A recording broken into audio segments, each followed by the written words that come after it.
Hi guys. आज की अपनी वीडियो होने वाली है पैंट की आयरनिंग। ठीक है। पैंट की आयरनिंग तो आप लोगों को भी करने आता होगा, लेकिन नया पैंट अगर से सिला हुआ हो और आपको आयरन करने दिया जाए तो क्या आप कर पाएंगे? आप बोलेंगे हाँ मैं कर पाऊँगा, सल तो साइड की सिलाई के हिसाब से बढ़ आती बिठा दूँगा। लेकिन आप लोग जब ये वीडियो देखेंगे आप लोगों को पता चल भी जाएगा, आप लोगों को थोड़ा ज्ञान यानी थोड़ा इल्म भी हो जाएगा कि नए पैंट को इस्त्री करना कितना मुश्किल है। ठीक है, तो चलो अपन स्टार्ट करेंगे पैंट की आयरनिंग वीडियो। ठीक है।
तो देखो गाइस, देख सकते हैं आप लोग, पैंट को आयरन में कर दिया और कितनी खूबसूरती से जो है पैंट बैठ गया।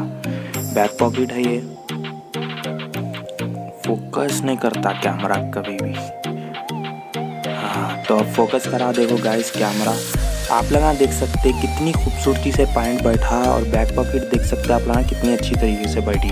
और ये है बॉटम्स वगैरह। इस तरीके से जो है आप लोग पैंट को इस तरीके मार सकते हैं, ठीक है। तो उम्मीद करता हूँ गाइस आप लोगों को वीडियो पसंद आई होंगी। पसंद है तो वीडियो को लाइक करो, शेयर करो अपने दोस्तों के साथ, और अगर से चैनल पे नए आए हैं तो चैनल को सब्सक्राइब ज़रूर कर लेना।